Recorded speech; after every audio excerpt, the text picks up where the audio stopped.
And I started flying, dude. And it was you have no idea how exhilarating it is to fly. You don't even know. You weren't there. Fucking wish you were, though.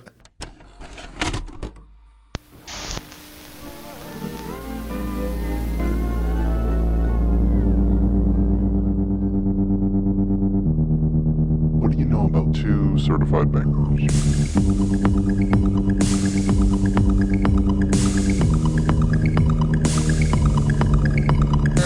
PhantasmaCast.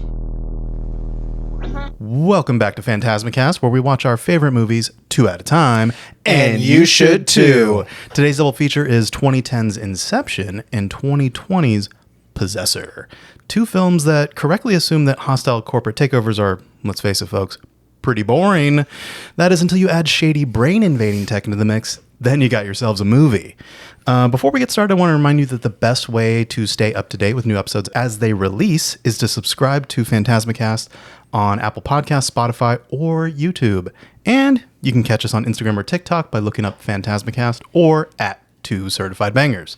Now, on with the show. Jake, you want to lead us into our discussion on Inception? Yes. Take us into dreams within dreams. Wait for it. Within dreams. Within dreams. We're going 3 levels down all the way to limbo, baby. That's 4 levels down. Don't do it. So Inception came out in 2010, directed by Christopher Nolan. Love. Bay. And it is about a thief who steals corporate secrets through the use of dream-sharing technologies, given the inverse task of planting an idea into the mind of a CEO. But his tragic past may doom the project and his team to disaster. I think that's a pretty succinct summary of a movie that is as complicated as Inception. That is a tight 90 description of a 2.5 hour long movie. So Inception, the first time I saw this movie was in the theater. I was in high school. Oh yeah.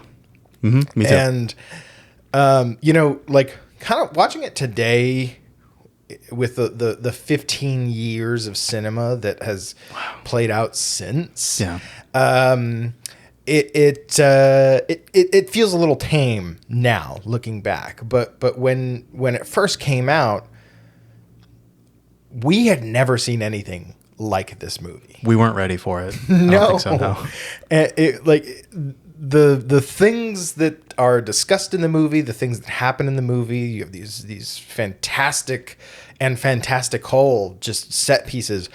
Blew our fucking little minds, dude. We were not ready for it. No.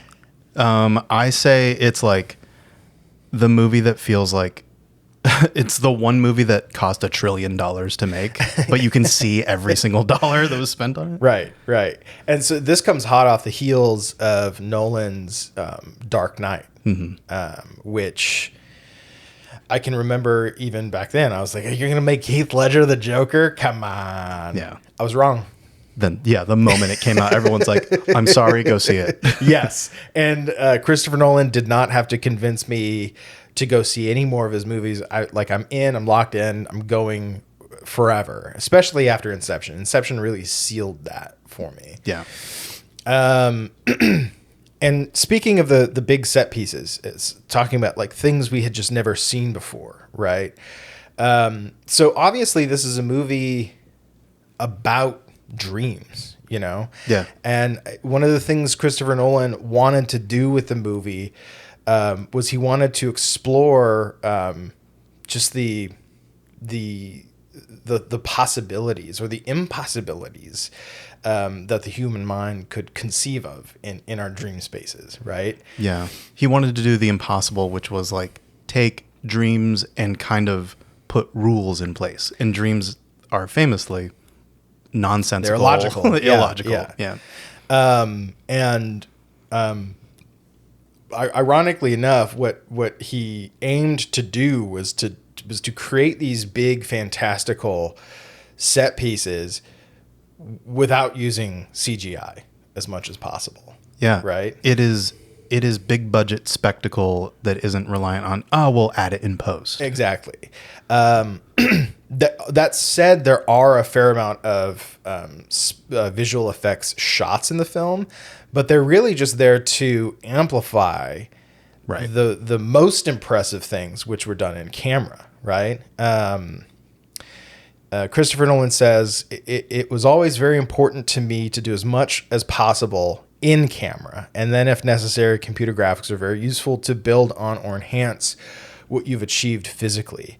And there are, I think there are 4 big set pieces I want to kind of go over. Yeah. So the first one is that big flooding castle in the beginning. From the beginning of the film. Yeah. And so what happens is Cobb is given his kick. He's pushed back into the water. And so, I think one cool thing that they do with this movie is things that happen outside the dream world, they kind of seep into the dream world, which happens in real life, right? Yeah. These stimuli that happen while you're asleep somehow make their way into the dream. Yeah. Or at least you tell yourself when you wake up, that must have been this and this. So I'm sure that's where he got the idea. But yeah, the kick is, to explain it to people who've never seen it, is like this device that they use to wake someone from the dream, or like signal that they're about to wake up, or that they're like clearly in a dream. So then it's okay to like kill yourself or die to wake up from that dream back into reality. Right. The kick is it's an external stimulus that kind of triggers you to wake up. Yeah. Basically. And so in this scene, he's pushed into the water, and then in the dream world, they're in this castle, and suddenly just this flood of water just starts shooting in, and it envelops Cobb from like impossibly like high. I know like the castle is, they establish that it's like near like the seaside. Yeah, but it's still like, it must be like hurricane levels. Right, of like right. raging, like a tsunami. Yeah, even better. Yeah, tsunami. And I was watching the special features, and the way they put that together was actually pretty interesting. So instead of doing the Shining thing, right, where it's just a big container Elevator. probably full of the liquid, and it just kind of floods out. They wanted it to shoot in, so they had water under pressure, and they used gas to really just shoot the water out. Oh, cool. Yeah. And again, all of that is done in camera.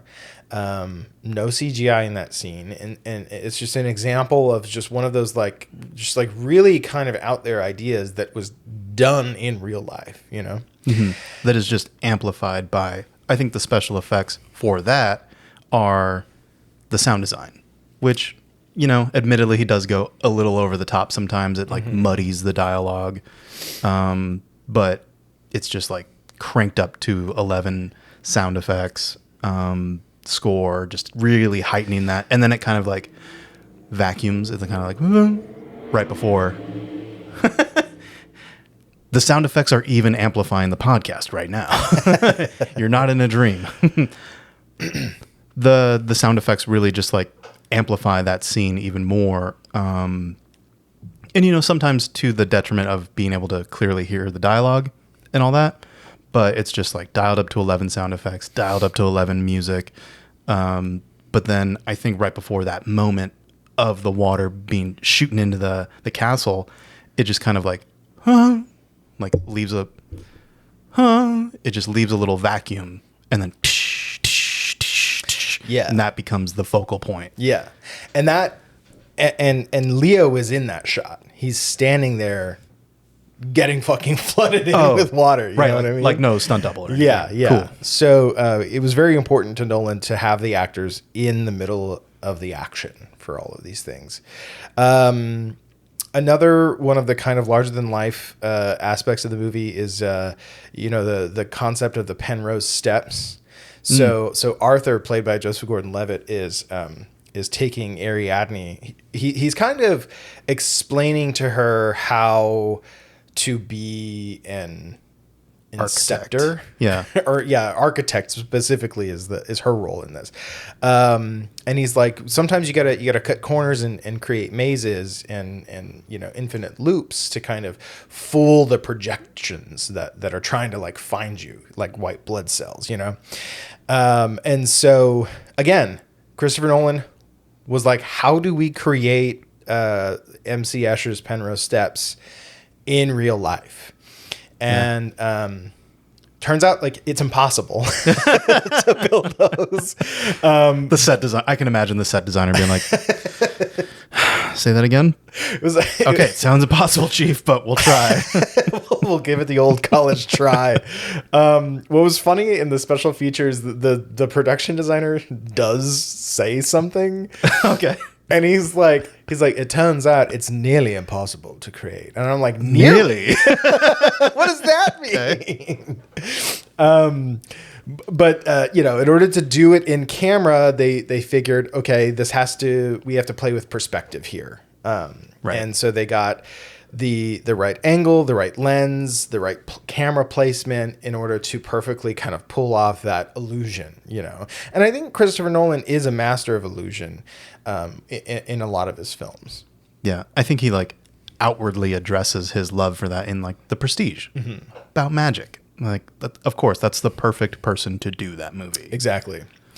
Another thing that you're just like, I don't believe this could ever happen in reality is there's a scene, I think in the first level of Fisher's Dream, where a train comes careening through an LA street. And what they did there was they took a semi-truck or a tractor trailer, depending on what part of the country you're from. I heard that term once and I was like, what the fuck is a tractor trailer? Okay. So they took a semi-truck and then they took molds of locomotives and they built a kind of facade around the semi-truck to make it look like a train. And then they reinforced the front of it with steel so that it could run into the cars and send them flying. And a good example of how Christopher Nolan relied on physical effects amplified by visual effects. When the train goes through the street, it's not on a track, right? And, it's rolling over the road. So if you look really closely, you'll see that they added in digitally, the train kind of ripping up the asphalt as it goes by. That's cool. Okay. So it's just, those little details. He wanted to use visual effects to amplify, not necessarily to be the center of the show. Yeah. About trains, at the beginning of the movie, Cobb says he doesn't like trains. I don't know if you catch that. Really?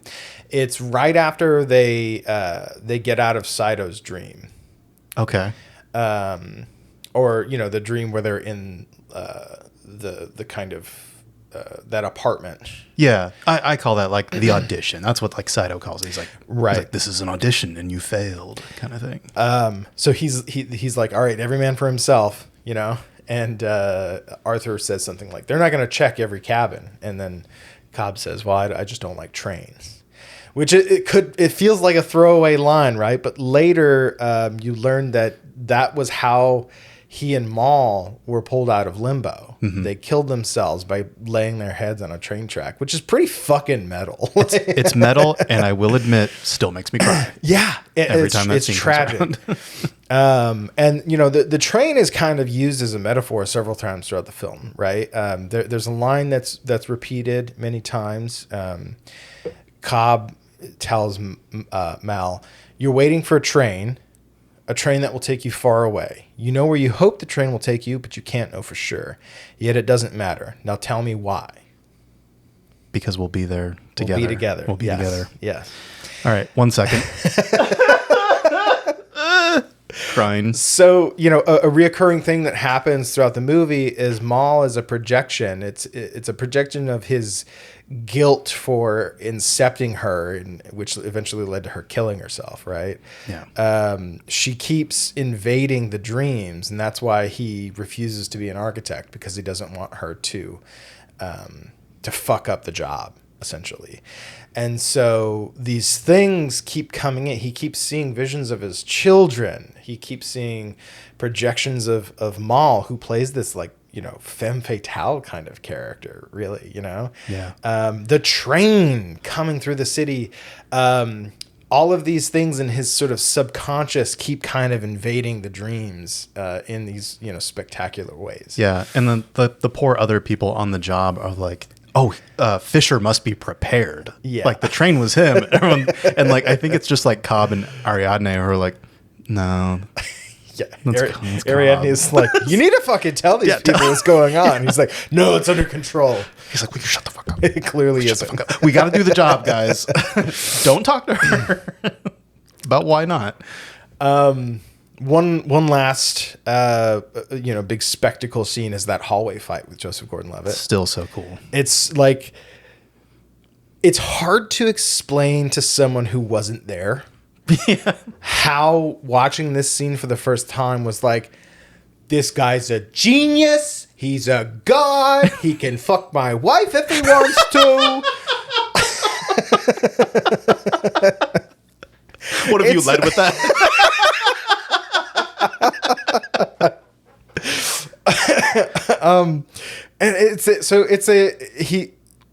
What's happening in the movie at this point is Arthur's getting ready for the kick that's supposed to bring everyone up through all the levels of the dreams, right? Yeah. And we can kind of get to explaining all of that in a little bit, but basically they're going 3 levels down, right? And so each level needs its own kick to kind of wake them up into the upper level of the dream.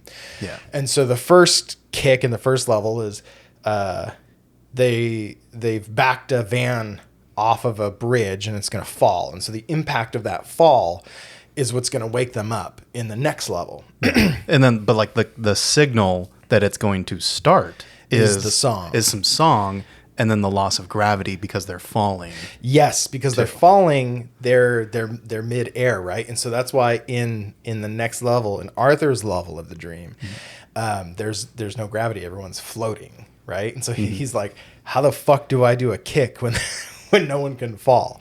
And so he is running around doing his damnedest to get this together. He's tying everyone up in zero gravity, but then at the same time, the projections are trying to get him, right? So there's this really cool fight sequence where this hallway is just spinning and he's fighting this dude down the hallway in zero gravity. And it's just mind-bending, The corridor was suspended along 8 large concentric rings that were spaced equidistantly outside its walls and powered by 2 massive electric motors. Joseph Gordon-Levitt, who plays Arthur, spent several weeks learning to fight in a corridor that spun like a giant hamster wheel. Nolan said of the device, it was like some incredible torture device. We thrashed Joseph for weeks. But in the end, we looked at the footage and it looked unlike anything any of us had seen before. Cool. The rhythm of it is unique, and when you watch it, even when you know how it was done, it confuses your perceptions. It's unsettling in a wonderful way, which is true. This really was a guy who was obsessed with using real special effects to create dream logic, essentially. Mm-hmm. A man who will do whatever it fucking takes to entertain us. So, I don't know. I think people kind of, very small tangent, want to shit on like the logic of the movie too much. And be like, dude, it's just like, again, $1 trillion fun entertainment. Yeah. Like, just take it for a ride, you know? That isn't to say like it's not without criticism, obviously. But if you get so hung up on the logic, you lose sight of the fun of it.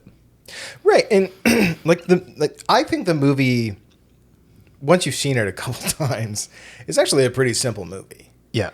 As long as you're not like on your phone or Yeah. doing the dishes or changing the kid or taking the dog for a walk. Yeah.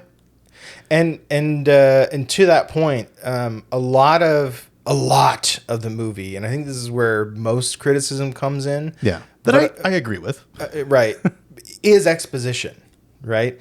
But like, this is a technology we don't understand. Dream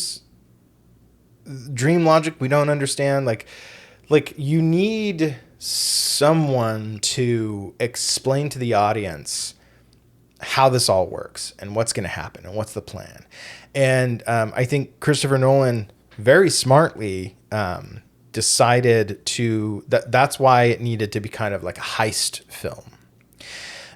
He was originally going to write it as a horror film. What? Which I do want to see that version of Inception, you know? But yeah,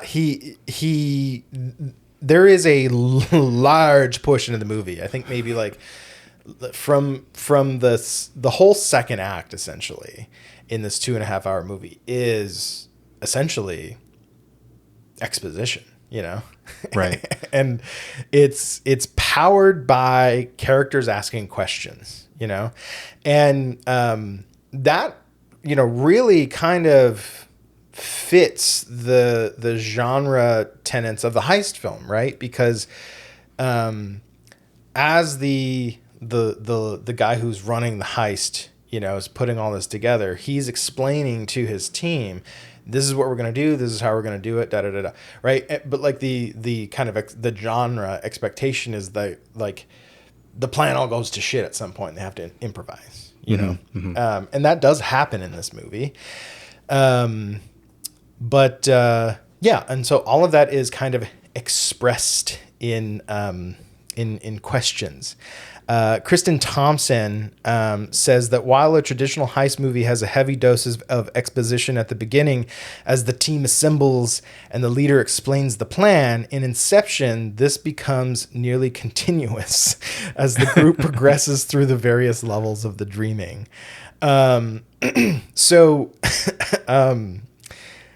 I texted you the other night. I was like, I think almost all of Ariadne's dialogue is questions, you know, because there's a straight, like, I almost was starting to get annoyed by it as I started like noticing it more and more. But like, you need that so that Cobb can explain, you know, what the plan is. He can explain dream logic. Arthur explains dream logic. What Maul's doing. What's going on with Cobb. But some crazy person discovered there are 399 questions asked in the film. Yes, someone who had zero fun watching it, but all right. Ironically enough, Ariadne only has the second highest number of questions asked. Ooh, can I guess who the first is? Go. Joseph Gordon-Levitt. No. Cobb.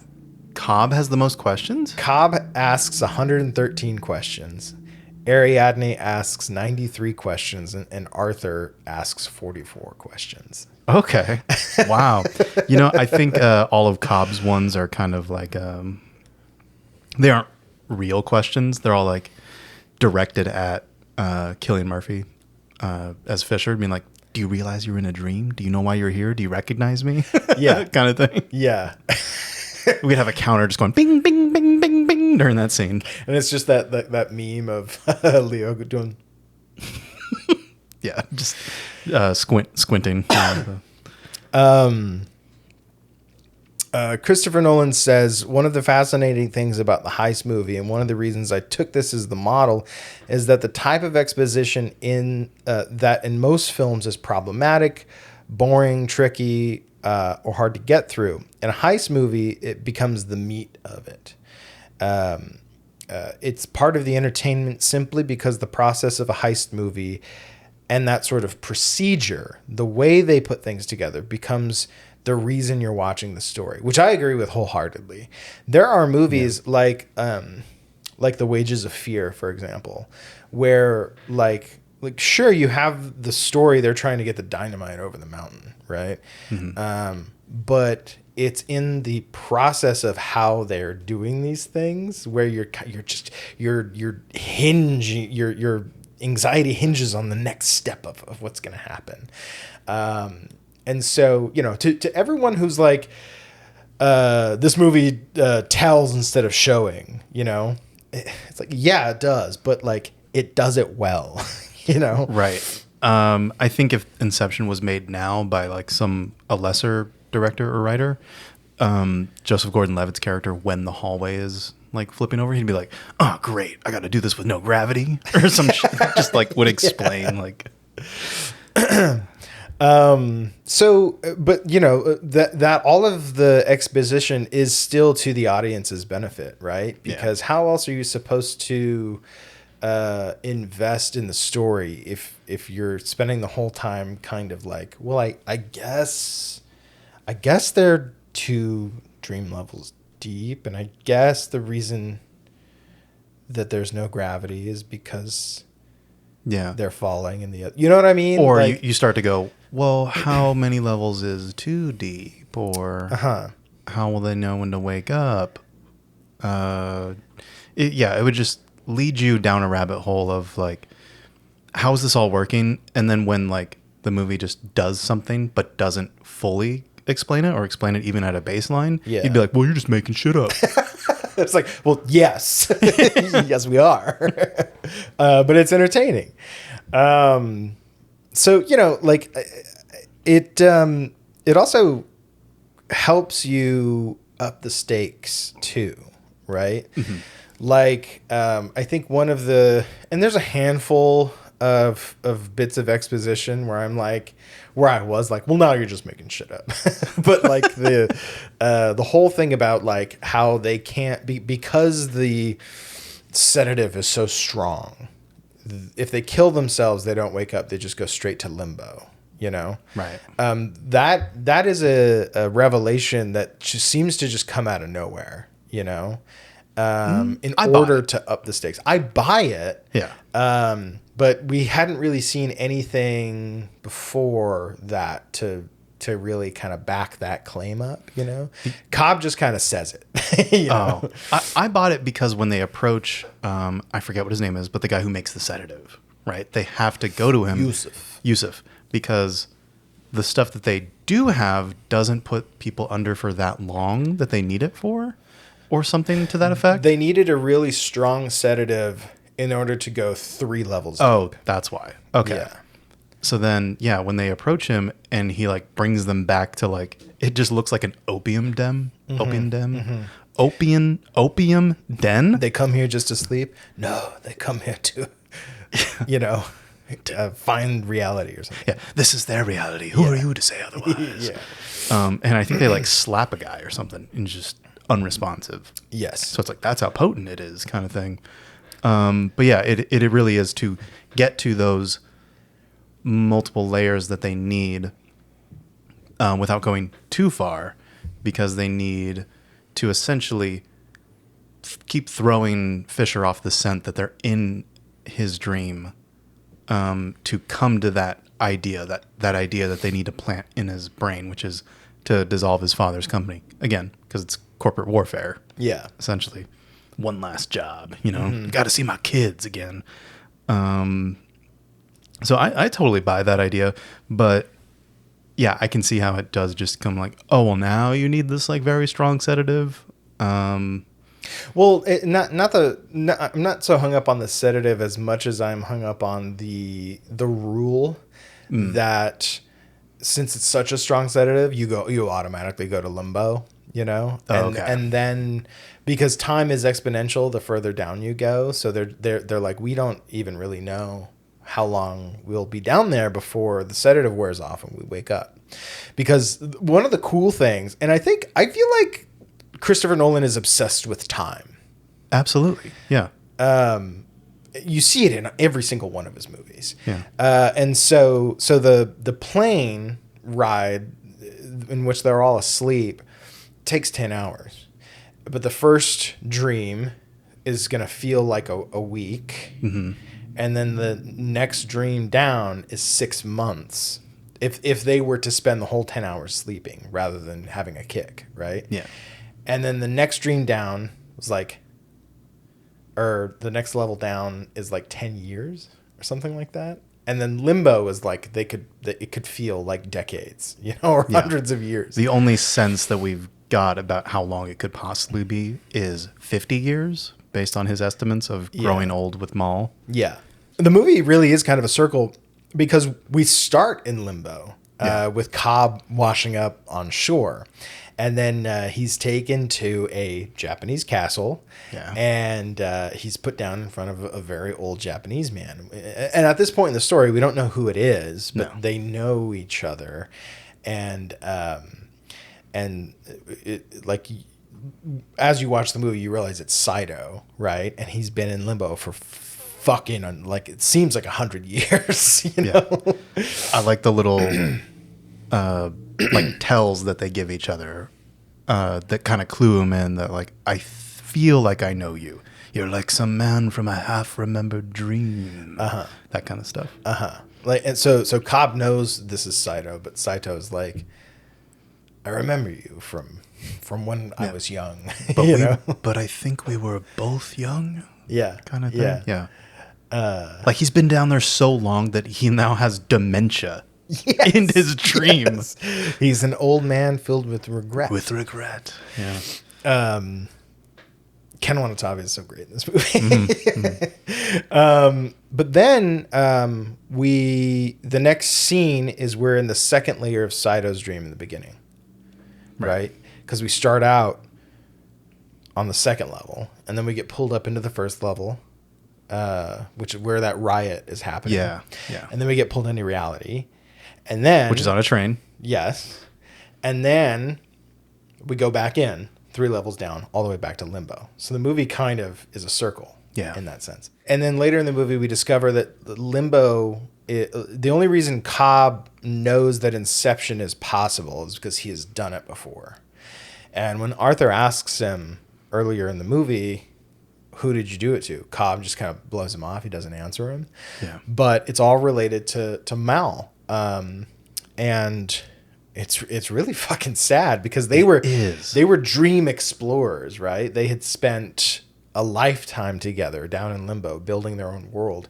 Probably, asleep for the span of an afternoon. It shows them waking up on their living room floor or something. Yeah, just like on a lark, using this invented technology for this movie to be like, well, how deep can we go? Right. And they stumbled upon limbo with their shorthand for a dream space that is pure subconscious.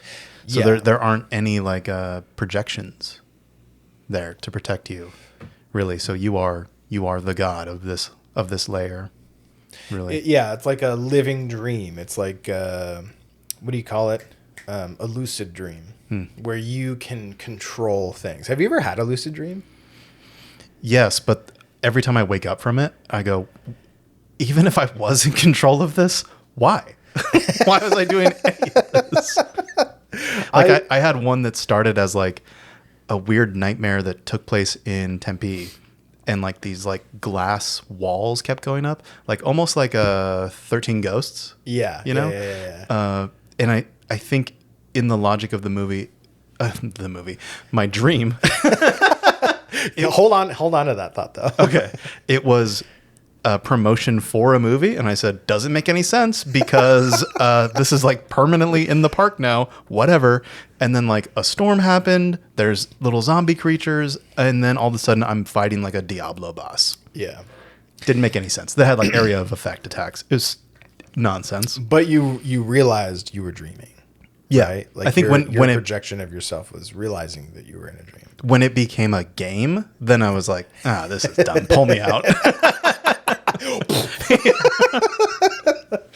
I had a lucid dream once. I've only had one lucid dream that I remember, at least.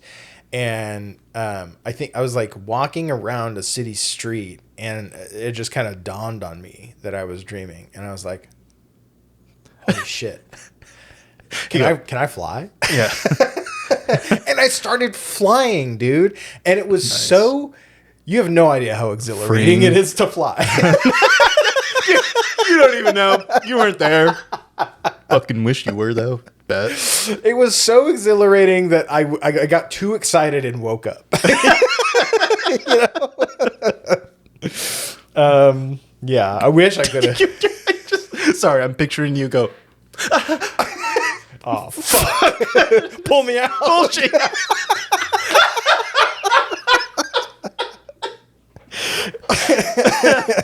Yeah. Lucid dreams, man. I need a top. I need to see if I'm still in. Yeah, we haven't even mentioned the totems. That's a really nice visual flair that is like doesn't require too much explaining to just be like, you need something to ground you to reality. Right. Something you know, something personal. Because they know that there's motherfuckers out there who are putting you to sleep and trying to fucking incept you. You know, Because they're the ones. So, like for example, Cobb's top, which is actually Maul's top, right? Mm-hmm. If you spin it in a dream, it spins continuously. Yeah. That was the whole idea that he's like, okay, this is how I'm going to incept her. By being like, look, it's not real. This isn't reality. Right. Oh, yeah. We totally went off that rail. They're stuck down there, but he realizes that they need to go back to their children, you know? And so, but she became convinced, like the people in that opium den, that the dream was reality. And so he had to incept her and convince her that the dream wasn't reality. But it worked too well to the point where when they were in reality, she couldn't accept it and had to kill herself. Yeah. Which is an insanely depressing thing to throw into the middle of your $1 trillion time blockbuster. Yeah. You know?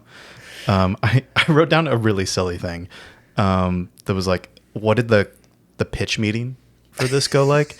And I wrote down something that went like, here's Nolan. It starts with Nolan. Hear me out. Dreams within dreams. They're like, I'm confused but intrigued. How much will it cost? Oh, like all the money in the world. But I want Leonardo DiCaprio to play a version of myself who is a master thief doing one last job. But the job is in dreams. I'm like, neat. We could probably do it for, I don't know, 200 million? He's like, add another zero to that. Because Leo is also a grief-stricken widower who's just trying to see his kids again. There won't be a dry eye in the house. And I'm like, I don't know. Sounds kind of sad. How does it end? He's like, we end up questioning the very nature of reality itself. And then there's like a long pause. Make another Batman and you got yourself a deal, sir. What is so great about this movie, though, is that like when I left the theater after watching it, I was like, oh my God, he did it. Mm-hmm. He made a smart blockbuster that was an entirely original concept, you know? Right. Or at least like a blockbuster that wanted you to engage with the material, make you think, make you cry a little bit, and then left you on an ambiguous ending to spark some discussion and not just, well, that was good. What do you want for lunch? Yeah, you know? Exactly. Exactly. So to end this all out, I kind of wanted to ask the question, what does it all mean? Yeah. You know? In an article written by John Luhr called The Neuroscience of Inception, he says, from the perspective of your brain, dreaming and movie watching are strangely parallel experiences. You had a fucking Freudian slip when you were like, in the logic of my movie, you know? Yeah. In fact, one could argue that sitting in a darkened theater and staring at a thriller is the closest one can get to REM sleep with open eyes. Whoa. When we fall asleep, the brain undergoes a similar pattern of global activity as the prefrontal cortex. I'm going to use lots of big words. I'm sorry. Stay with us. Subscribe. Like. As the prefrontal cortex goes quiet and the visual cortex becomes even more active than usual. But this isn't the usual excitement of reality. This activity is semi-random and unpredictable, unbound by the constraints of sensation. This is usually blamed by those squirts of acetylcholine, an excitatory neurotransmitter percolating upwards from the brainstem. It's as if our cortex is entertaining us with surreal cinema, filling our strange nighttime narratives with whatever spare details happen to be lying around. Furthermore, the dreaming state is accompanied by an increase in activation in a wide range of limbic areas, those chunks of the cortex associated with the production of emotion. This is why even the most absurd nightmares cause us to wake up in a cold sweat. We care about what happens in our dreams, even when what happens makes no sense. Yeah. Yeah, I did. Yeah, like I said, my dream that I described made no sense. There was some people from my real life in it. I'm like, why? Don't understand. But you want to kind of like wrestle some semblance of why out of it, some kind of logic. Yeah. What does Cobb say? He kind of writes a kind of circle when he's talking to Ariadne about how to be an architect. He's like, the brain is constantly creating and perceiving itself as you're dreaming, right? Okay. And so I think it's correct to say there's a parallel between dreams and cinema, right? Because you as you're watching the movie, there's this really insane thing that happens, and I kind of catch myself doing it sometimes when I'm watching a movie, but you lose yourself in the movie, you know? You're not sitting there constantly aware of the fact that you're sitting in a movie and you're watching a screen with things happening on it. That sounds like a really bad, like, being stoned moment. Right? Yeah. Right? That sounds like torture. So your brain kind of shuts off all the noise and allows you to perceive and to feel and be invested in the dream, really, that's like playing on the screen. Right. And hopefully you find like semblances of your own experience in it too. So maybe that's like the portion of what you said that really perked me up was it takes bits of like whatever's lying around. Yeah. Like I feel like that's what a movie you really connect with does. Yeah. Is it picks up those bits of yourself that you're like, hold up, I've kind of felt like that. That's weird. I think, and as we go into the conversation about Possessor, when I think about, something that like connects these films, other than the fact it's about like, corporate espionage via dreams, they're movies about like perception of reality, right? And kind of losing one's self in a dream state, Right. and in Inception, it's kind of it's heartbreaking, especially with the whole Cobb Mal tragedy. But in Possessor, I think it plays more with identity than quote unquote like reality, Yeah. But yeah, I think that's, for me, that's what kind of connects those two movies. But I would love to hear what you have to say about Possessor, unless you had any more Inception. No. That's a really good thought, because Inception is not, Cobb's not afraid of like losing who he is as like a father, a husband, master thief kind of thing. He's afraid of having to choose between being in this perfectly constructed world where he can be with his wife and his kids, but like deep down he will know, or at least like he's proven that his like consciousness is strong enough to know deep down that it's not real.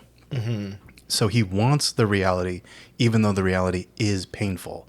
It's a world without his wife, but he's got his kids. He's got the future to look forward to, and not dwelling on the past that will just like kind of keep him in this arrested development state of constantly being in sorrow, or what could have. And we haven't even talked about the end of the movie yet. So the last scene of the movie is he finally gets to come home, and he sees kind of the same thing he's been seeing throughout the movie, right? His kids are playing in the yard. Like the circle Yeah. of how he left. Yeah, exactly. And so he spins the top to test if he's dreaming or not. I don't even think, do we see him start it? Maybe we see him like fiddle with something as like Michael Caine is off to call them. It doesn't call attention to, I don't think we get an insert of him starting it.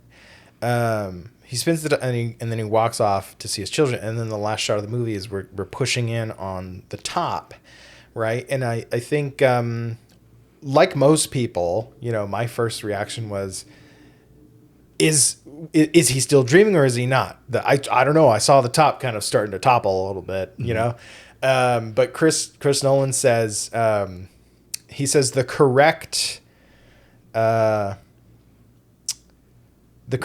question to ask. He won't, give us. He says, "I reject your question." Yeah. The correct kind of thought is not whether or not he's still dreaming. It's whether or not Cobb cares that he's dreaming. I got chills. Actually, I'm not even making this. I'm not making this shit up just for the podcast. I got chills from that because you're right. When he spins the top in other instances, that is his focus. Am I? The first time he does it, he has a gun and he's ready to use it. Yeah. Right. This time he spins it. Doesn't even stay. Yeah. He hears "daddy" and he's like, "Nope." Yeah. Yeah. That's what's important. Yeah. Damn. Chills. Now I'm like, all right, let me consult my notes to leave you with chills, asshole. No, that's awesome. It's I didn't think I would actually get so much insight into the ending to Inception, other than, the top was starting to fall. Of course it's reality. It's like, no, that's not important. Yeah. What do you think Cobb thinks is important? Exactly. What has his journey brought him to? Yeah. Yeah. Wow. That was a really good discussion on Inception. Thank you for that. But I really wanted, before we dive into Possessor, I really thought it was interesting to pair these two movies together because of how starkly different they are for high concept sci-fi movies. Yeah. I really don't think the audiences for both movies are the same. I think they're two separate circles, really. We're bringing them together, though. Yeah, we want them to overlap. PhantasmaCast is that little Venn diagram right in the middle. But yeah, Possessor. Let's dive into it. The back of the box for this is from the visionary mind of writer-director Brandon Cronenberg. Possessor is an arresting sci-fi thriller about elite corporate assassin Tasia Voss. Using brain implant technology, Voss takes control of other people's bodies to execute high-profile targets. As she sinks deeper into her latest assignment, Voss becomes trapped inside of a mind that threatens to obliterate her. Yes, Possessor. I think this was... No. I know this was my first Brandon Cronenberg movie.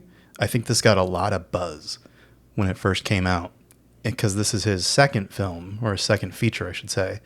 And I don't think the first feature, Antiviral, was readily available for me when this came out. So I was like, okay, let me just take it out, take it for a spin when it came out. And I was like, dude, this rocks. I loved it. Yeah, you showed it to me the first time I saw it. I did? Okay, yeah. Cool.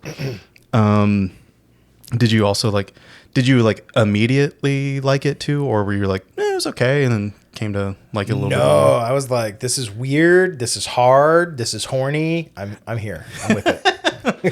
Those are the three criteria. Yeah. So that's my Venn diagram right there. Weird, hard, horny. Weird, hard, and horny. Now I heard you, and now I'm repeating it back. Wait, what the fuck? Whereas it's how I like my movies, not my men. Damn, I'll see myself out then. Yeah, like where Inception is wholly designed to be like fun entertainment with like a bit of, some good character work if you can engage with it on that level instead of going, well, the dream logic rules don't gel with me. Then they're sure to not like Possessor either. Yeah. Because Possessor's the type of movie where like real sickos seek it out. It's like a movie person's movie. Yeah. Really. You don't say, hey, sweetheart, let's put the kids to sleep and put on Possessor. It's put out by Neon, right? So they have a specific kind of movie that they make. So yeah. And it's like bound to be divisive. It wants to be confrontational, which I like. And I know it's not like a movie that everyone seeks out, but maybe this will be your first one that you're like, all right, I'll give it a shot. And if you like it, you're like, okay, there's more like this? Yes, there is. And if you don't like it, sorry. Did he go on and make Infinity Pool after this? He did. Yeah. Yeah. Yeah. Yeah. Weird, hard, and horny. So like if you're kind of irked by any ambiguity, which I find a lot of people are, it's weird. Or maybe I'm just thinking of like coworkers, really. Yeah, if you want something completely explained to you, it's probably not your type of movie. But let's dive into it a little bit here because it starts pretty ambiguous with this woman like taking some kind of device and like plugging it into the top of her head. Yeah. Pretty grotesquely weird right off the bat, right? And then she's like using this little device to like tune to specific frequencies, and like she's looking in the mirror like reacting to it. She's like smiling or yeah, it's like she's tuning different like emotions kind of, Mm-hmm. Yeah. And then like the last one is she's just like breaks down crying, and then okay, well it's over, and she walks away from the mirror, and you're like, what was that? great. What the hell was that? But see, like, like not to derail this a little bit, but like there are two kinds of movie viewer, right? There's the ones that are like, what was that? I don't like that. Click. Yeah. And then there's the other ones that are like, what was that? I want to find out, Right. So, just try and find out more about a movie. See what it's got to give you. Curiosity is fine. It's not cringe, actually. Cringe is cringe. If you're concerned about things being cringe, go outside.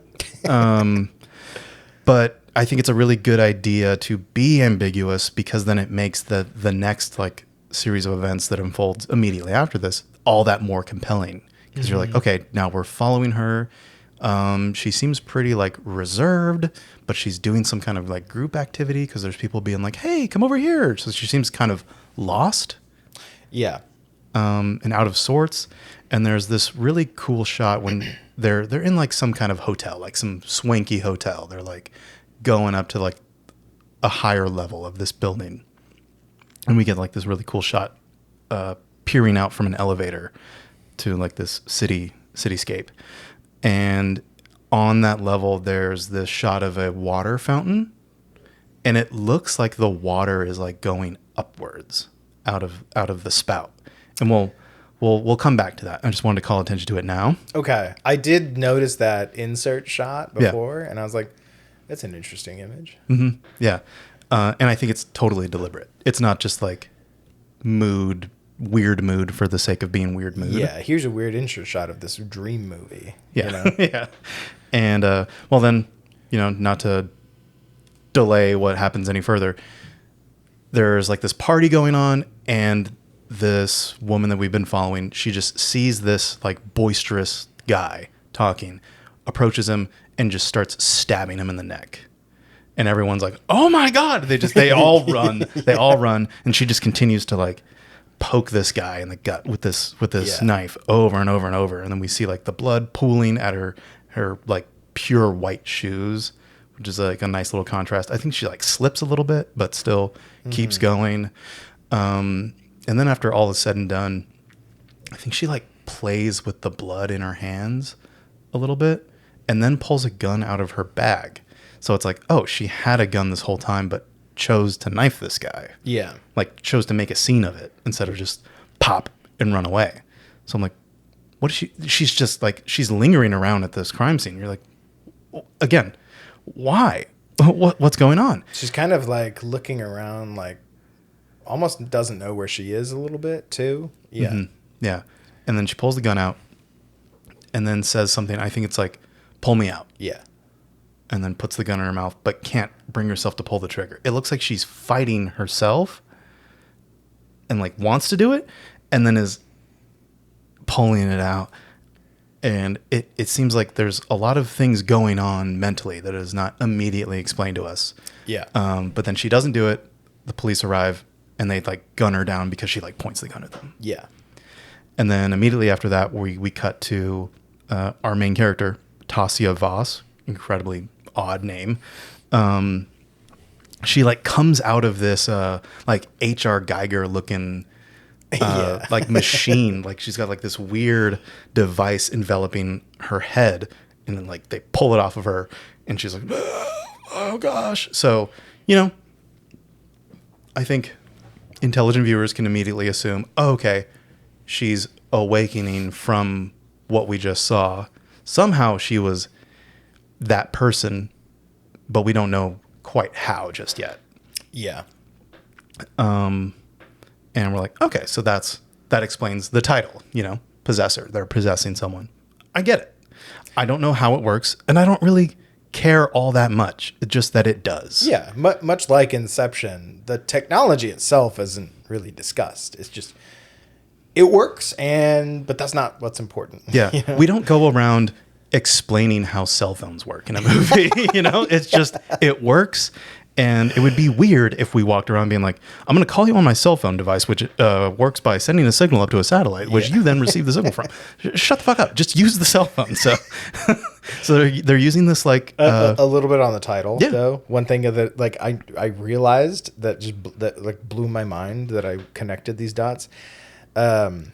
Possessor and the word assassin both have 2 double S's. Cool. Yeah. I don't know what my 3 little boxes to tick for a movie are like, but like weird little parallels. That's one of them.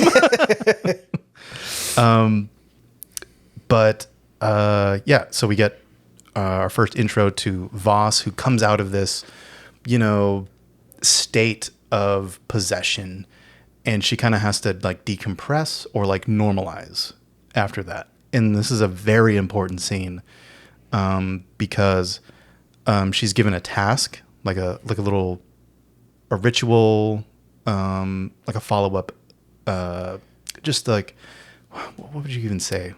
What would you say it's called? That little scene with her and the way I read it is it's like she has to identify items that she either does or does not recognize. Yes. Right. Yes. And so she passes if she can correctly say, I know this one, I don't know this one. Right. Mm-hmm. And so that's, they don't explain what the test is, but you get the sense that like they're trying to make sure that she is all her still, you know? Yeah. And we only get that from Jennifer Jason Leigh having a clipboard and being like, okay, good, next. Yes. That's all we really need. We don't need to be explained to about what's going on. But it's interesting that she like goes like, okay, this is this pipe that my grandfather gave me. Well, actually, my grandfather didn't give it to me. My dad did because my grandfather was dead. So she has like all this like history that I'm sure has like been noted when she like submitted these materials to begin with as an assassin. And now it's her job to correctly identify these after every job, right? And then there's another item, I forget what it was. It's a butterfly. Yeah, that's the important one. Yeah. So there's this butterfly in like a case. It's been like preserved. And she says, oh, I remember this. This is mine. As a little girl, I killed it and mounted it one summer. And I felt really guilty about it. I still do. And then we move on. I think that's the end of that scene. And we'll come back to that too, because it's a very important scene. But I like that because it definitely demonstrates what the actor, Andrea Riseborough, describes the movie as. She says it's exploring the psychological through science fiction. I was like, boo, that's a beautiful way to describe this movie, because it's not so much the technology of the possessor thing. It's what is this woman going through, and how is this affecting her as a person, like her identity, her sense of self, Right. Throughout. And like the real thrust of the movie is watching with dread as like you see who she is get chipped away at, and not like through some external force. It's her doing it to herself. She like wants to embrace this darkness and this like bloodlust that is creeping in like an incepted idea. It's just like a seed that just like takes hold of her. And she starts seeing, like, she visits her ex-husband and her son afterwards to just have some sense of normalcy. It's probably like the company being like, go be normal. Stop being the assassin right now. And she's like, okay. And she has to rehearse going to see her family. She's like, that's odd. Like, you don't. So it's almost like saying like that whole test that she did afterwards is kind of meaningless because, or it's not doing its full purpose because she still has to be, okay, remember who you are. I think she, my reading of her, and sorry if I'm getting a little ahead of myself, but my reading of her is that she, because Jennifer Jason Leigh, who's like her handler. Yeah, like her boss. Girder is her name, which is also a really cool name. Yeah. She basically tells her, like, you're really good at this, and I've been looking for a replacement. You're my protege, and I can't do it anymore because it takes too much of a toll, you know? So that's your kind of hint there that, like, you can't do this forever because it will eventually, my reading is that it will erode your sense of self. And so I think Vaz is an empty vessel at this point. You know what I mean? Like Or nearly. Yeah. Yeah. Like she's been so many people and she's died as so many other people that, like, again, like she has to rehearse just talking to them, right? And you get that parallel later when she gets the job to become Christopher Abbott. Yeah, the main job of the movie, really.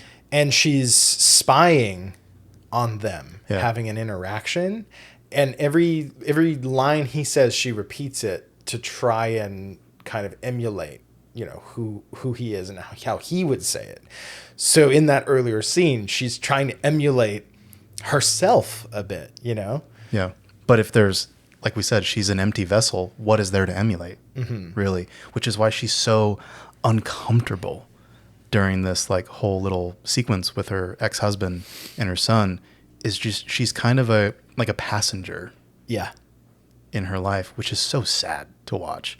And it's kind of sad to identify with that too. So part of me identifies with that, of feeling like a passenger sometimes.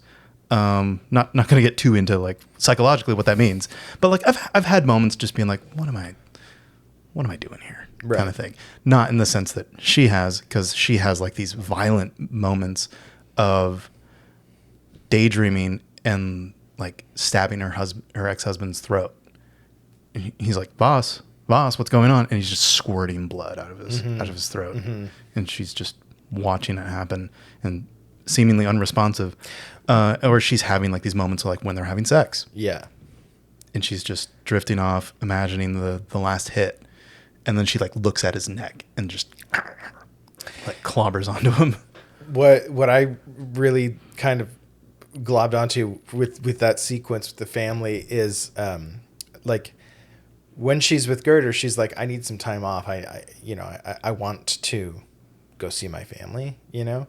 But I feel like as soon as she gets there, she's cringed out by it. You know what I mean? Like, yeah.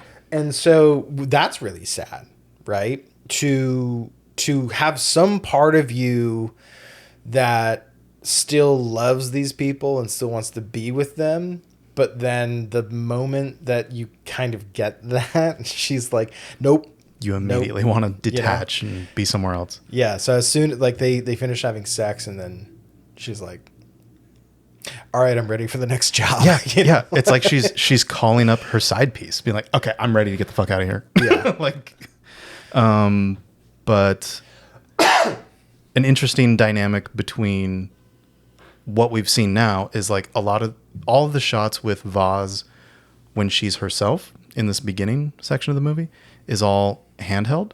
Like the camera is handheld. But then when we transition into the possessing sequences, it is all steady cammed and stuff. And that is a deliberate choice by the cinematographer to be like, there's something, they're like playing with the idea of like handheld should bring in an intimacy here to these scenes, but she's so uncomfortable, it like directly contrasts with the idea of a handheld camera bringing that intimacy. And then we have the coldness and the precision of the Steadicam shots in the possession scenes. So digging into like the main like operation for the movie is her next job is to possess Christopher Abbott. The character is Colin Tate, because he is the soon-to-be fiance of Ava Parse, played by Tuppence Middleton, who is John Parse, Sean Bean's daughter. Yeah. And he is like the patriarch to this like huge data mining company called like Zoot-Through, or it has a ridiculous Zoot-Through, yeah. Ridiculous ass name. I love the name choice because it's like some asshole would make a company as insidious as that and give it a goofy ass name. Goofy, like don't even look the other way. Yeah. And it's like this insidious data mining company that is just selling all your data. Heard about that before? Does that creep you out? Well, I love that sequence when he goes into work and what he does. Yeah. They just watch people's webcams, and I guess that day he was on blinds, right? Yeah. So he's watching all these webcams and noting what kind of blinds they have in the background. And there's a really great scene where it's two people about to have sex. It just comes on, and you just see a boner in the screen. These people start, but then like when he locks in on the curtains, it does like a split screen and it's frozen. So it's just her legs in the air, but then on the other side they're just going at it. and he's just got to be like Venetian. grommet not visible. Yeah. Next. And that shot comes immediately after like a child just playing with the webcam, just like looking into it, and he's like, nothing visible. Yeah. So I like that. What's it called? What is the term for something and then immediately something else? Juxtaposition. Thank you. Yeah, I love that juxtaposition of the child playing with the webcam and then sex between adults. Right. Nothing is safe or sacred. Exactly. You know? So you are like, okay, well, these people probably deserve to die. The whole thing that is interesting about Possessor, like this journey that Voss is going on in Colin's body, is fascinating because, the operation works, the technology works. She's inside of Colin's body, but it's not quite 100% right off the gate. Like things are going off. Mm-hmm. Things are weird. And there's like this moment that happens a couple times where there's this like material that's just floating within reach. Yeah. And he like reaches towards it, and I think he grabs it at one point, and then when he goes to rotate it in his hands, it's gone. Mm-hmm. Is that the artifacting that Girder like mentions later? She's like, let me know if there's any artifacting or any like synchronization issues or whatever. That's how I interpreted it because, again, movie's pretty ambiguous. It's just that thing happens. It's odd. It shouldn't be happening. It shouldn't be happening. Point. Yeah. It's immediately off. And this movie does a good job at presenting things that are just normal-ish, but off. Yeah. To communicate that idea of losing sense of reality and your identity. Right. And to kind of like hit that point home, like there's something inherently wrong and off-putting about, the concept of someone being projected into someone else's mind and controlling their body, right? That's weird on its own. Yeah. But even when she becomes Chris Abbott, Tate, like part of her mission is to kind of create a context that he's becoming unhinged. Yeah, a perfectly clean alibi. Yeah, they create No questions these asked. narratives, Yeah. But even so, you can, and this is why Chris Abbott's a fucking phenomenal actor. Agreed. You can see Voss beyond Tate, and there's something wrong with her. She doesn't... she's a professional at this. She's the best at this, apparently. You know what I mean? But she's not all there, Something's not clicking. And she blames the technology at one point. She tells the tech, make sure you get your levels right. Uh-huh. But, it's not the levels. It's her, Mm-hmm. And, yeah, agree. And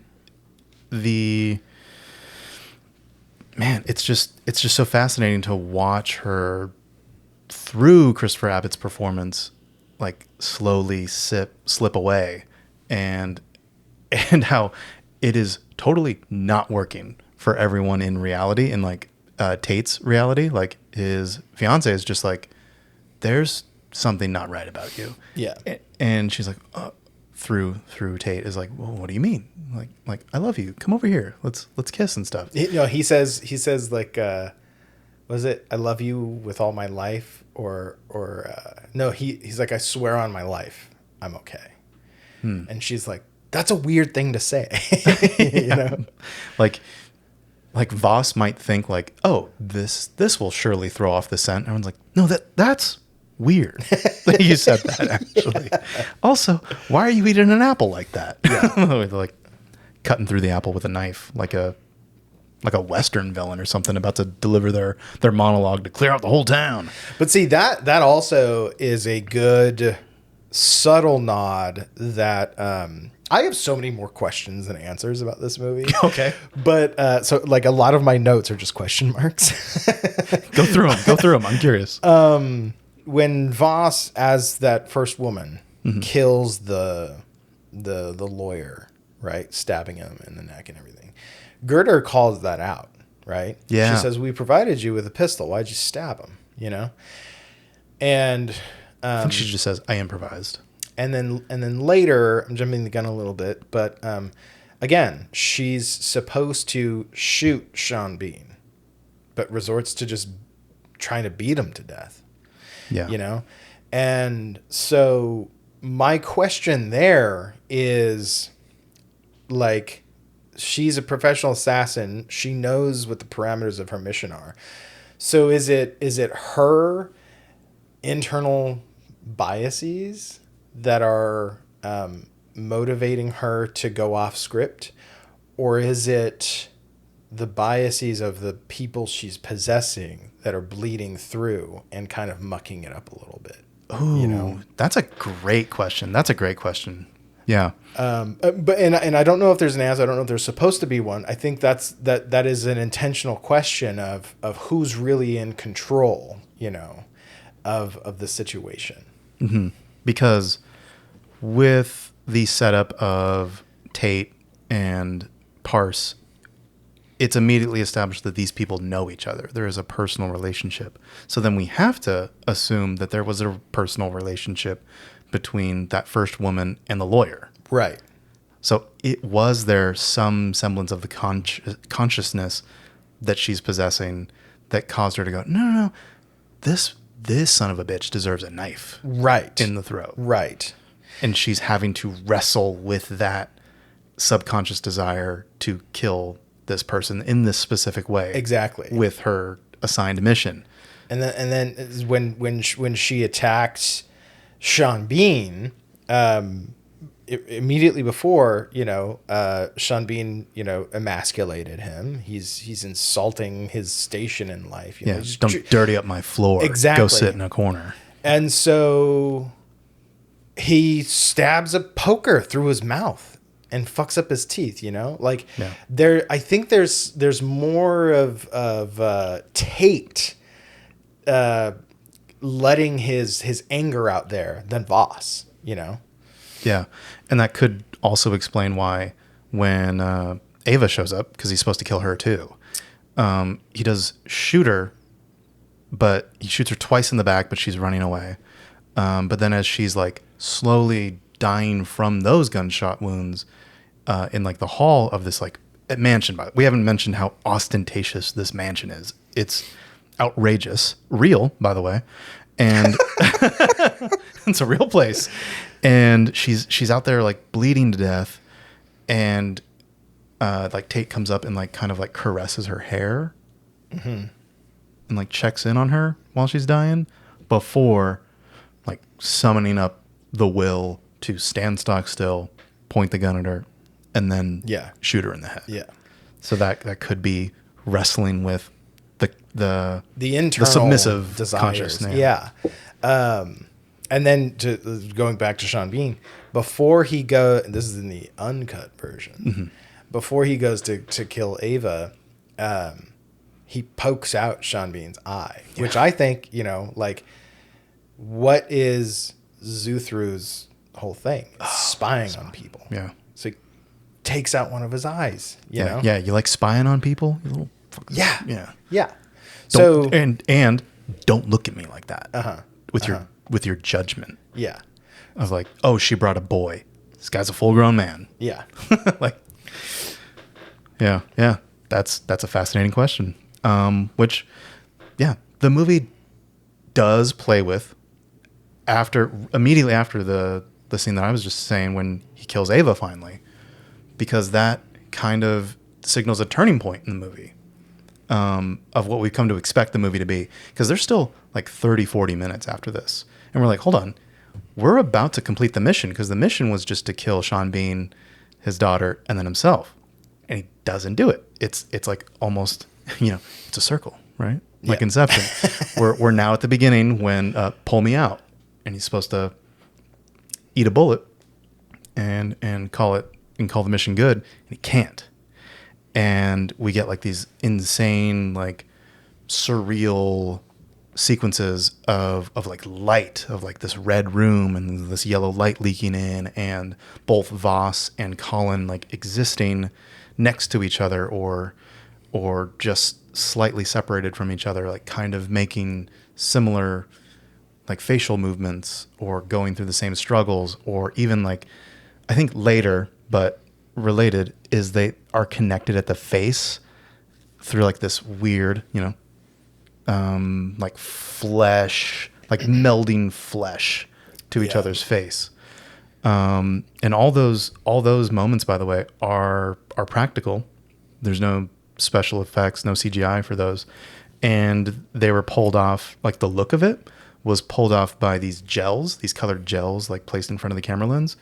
And like part of the gel was like peeled back a little bit to let another source of light in. So either like a camera assistant or even Brandon Cronenberg himself would have like a light, and they would just Cool. shine a light through it to create that light leaking effect. And I thought that was so awesome, because it feels like something that you can just, like a plugin you can find for your editing software. But they were like, no, I'm over here with a flashlight doing this. Doing the shit in camera, bro. We're doing it live. Yeah, we're doing it in camera, like how Nolan did some of the effects for Inception. And in the special features for this, there are 3 special features that I watched, by the way.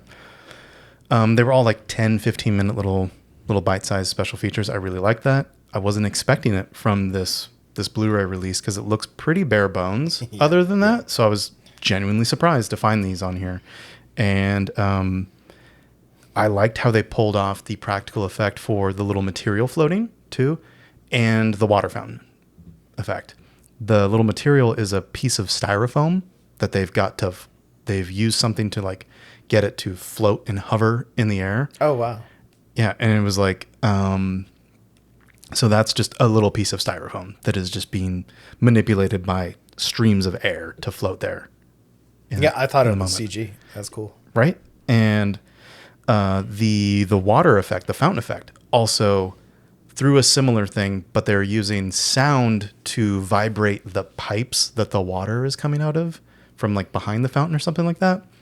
But it's at such a frequency, I think like 24 hertz, that it affected all of the wireless technology on set. So they couldn't record sound properly. They couldn't pull focus wirelessly. So they had to like rig it up all like physically with wires and stuff. And the DP, what's his name?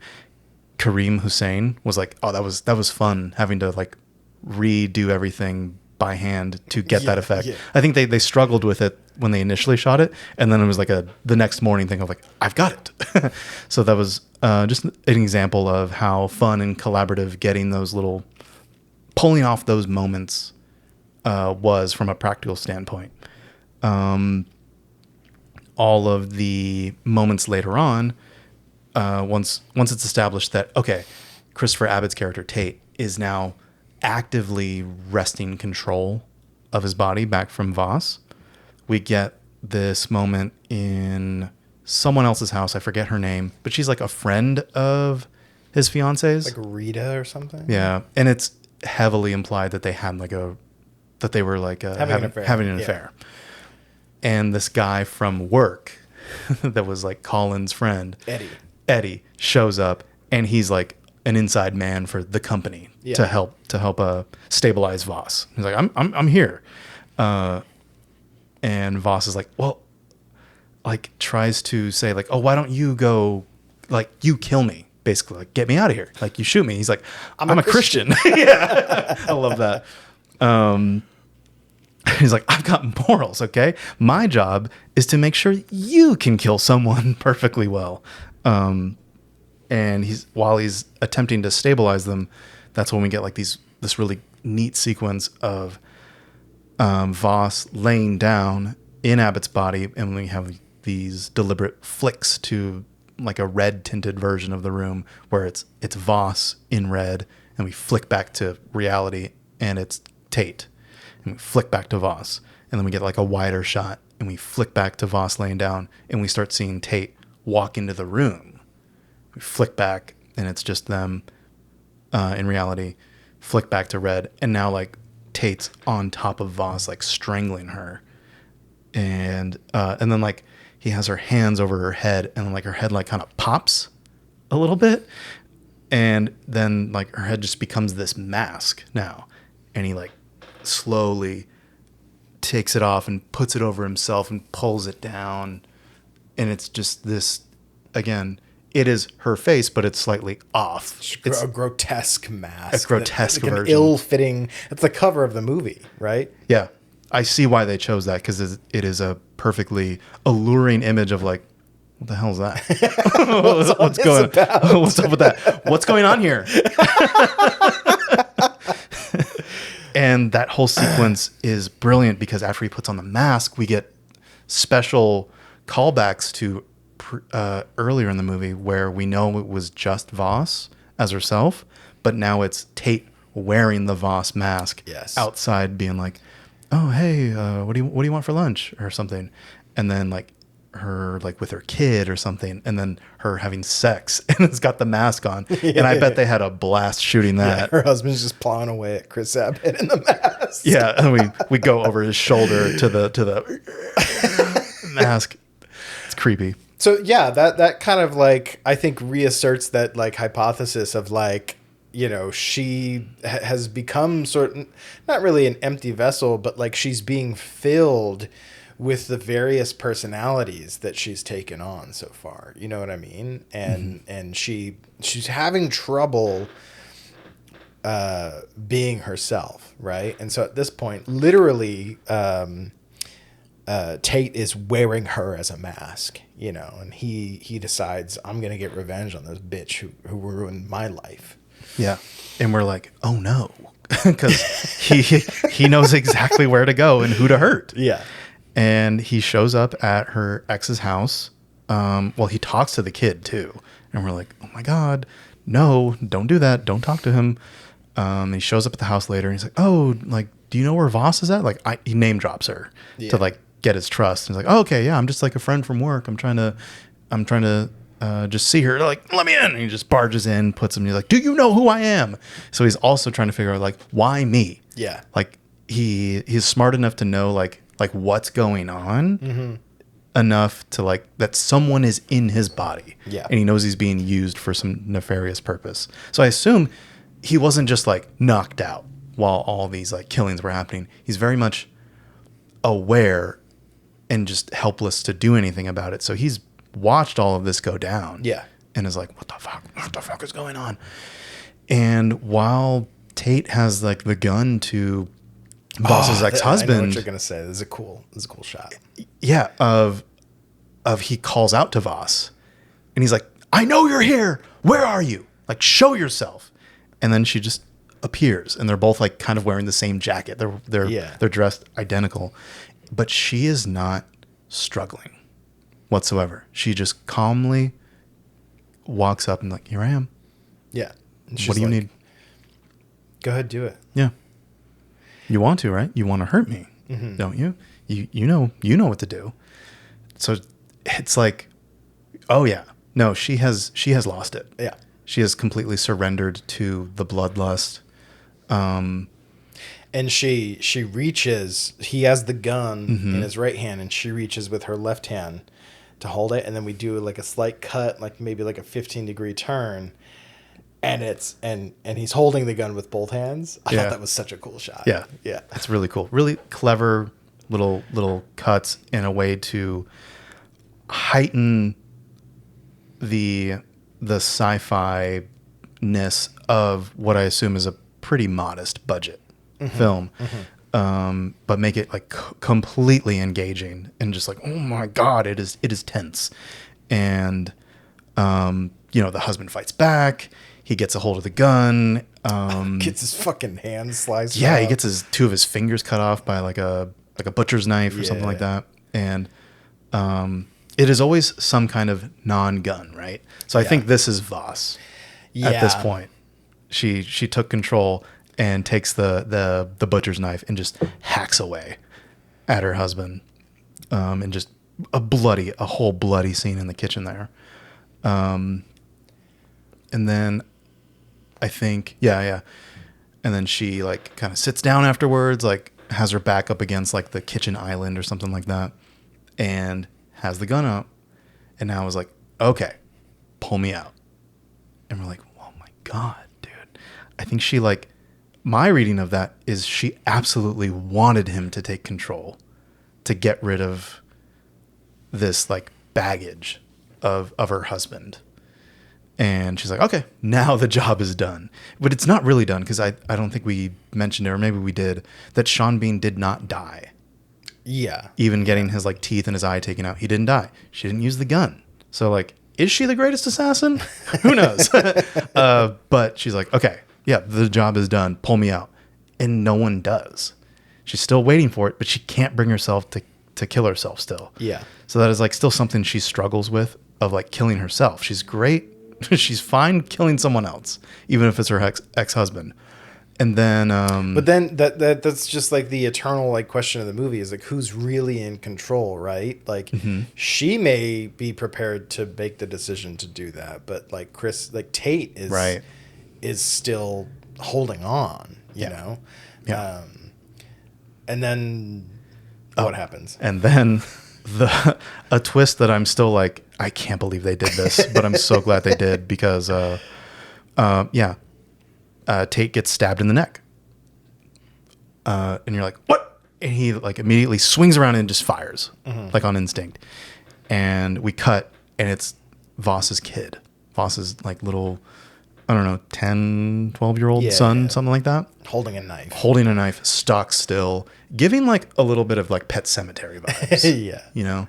And I think just has like a red spot in the chest or something like that. Just shot through the chest, but is otherwise stock still. And we're like, what the hell is going on? Like, why is he so still?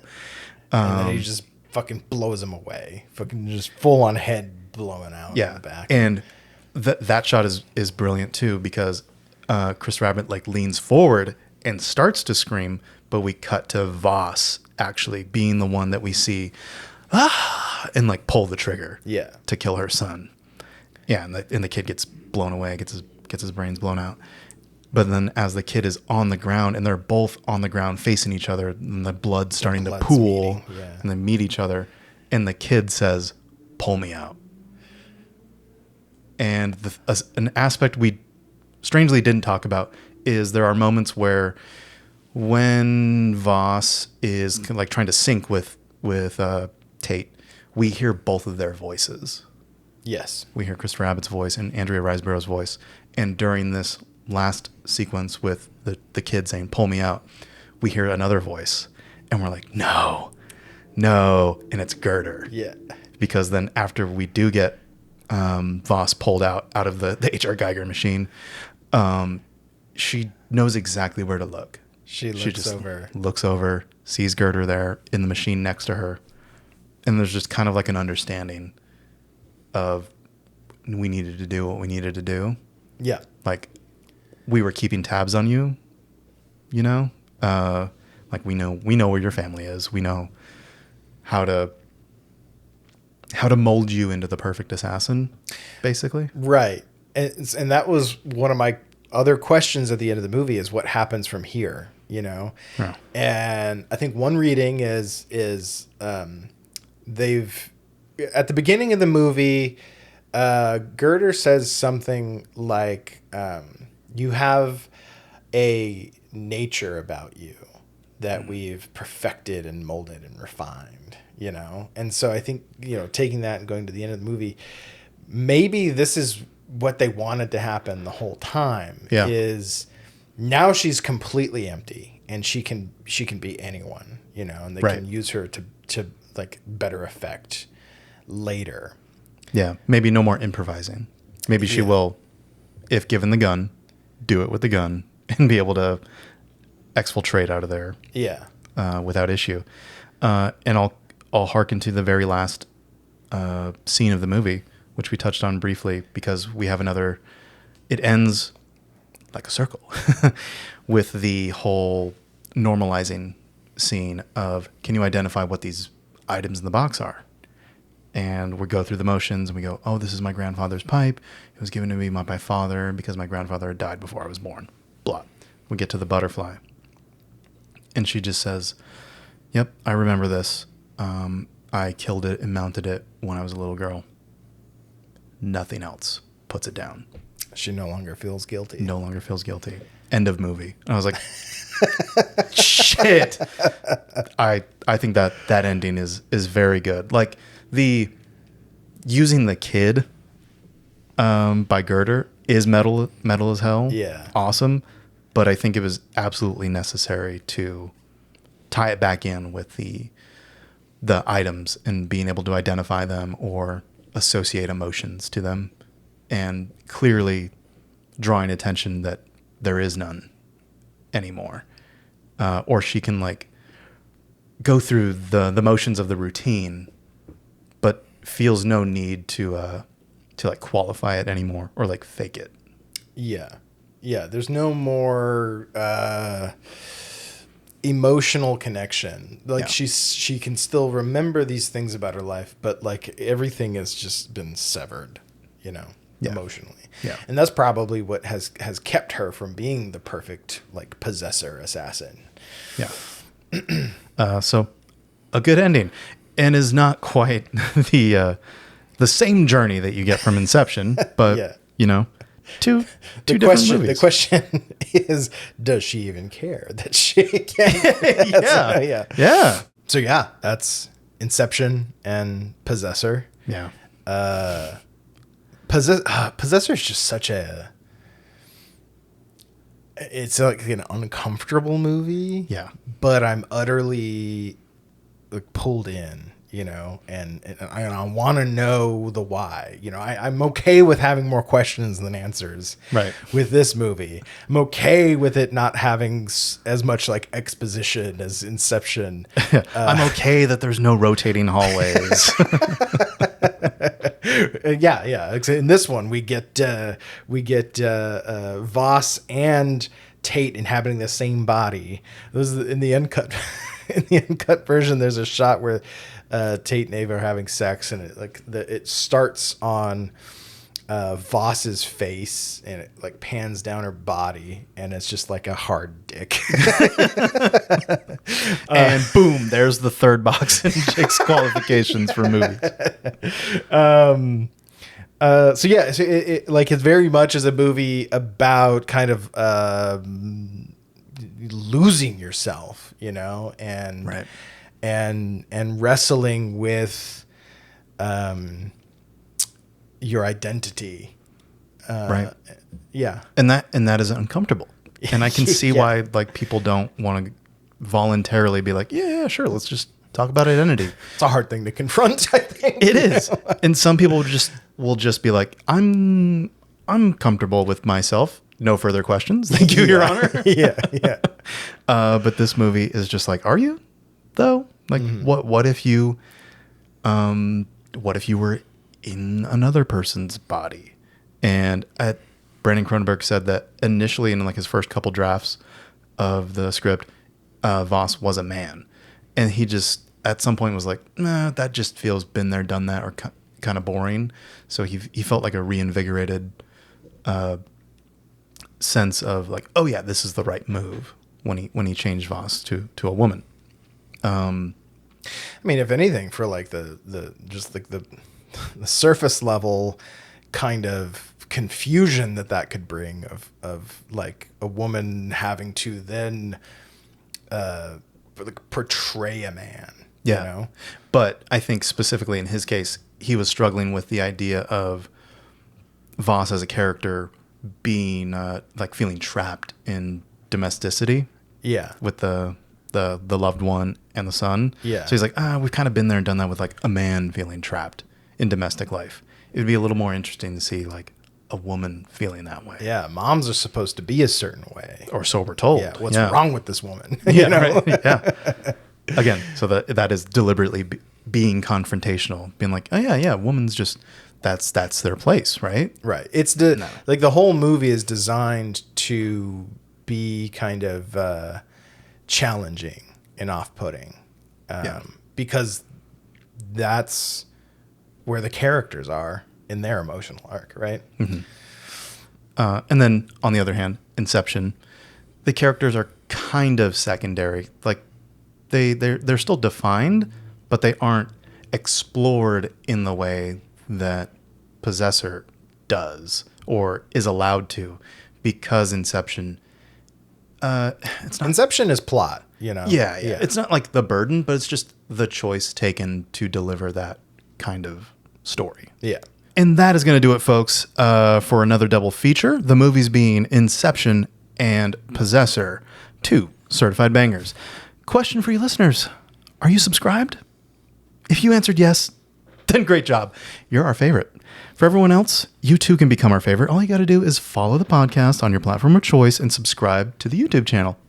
It's just that easy. Just those 2 things. And then you're on the pulse. You know what I mean? You know right away when new episodes are available. That's the pulse. That's where you want to be. That's where you want to be. So yeah, thank you guys. Thank you all for listening to PhantasmaCast, and we'll see you at the next showing. Bye now. See ya.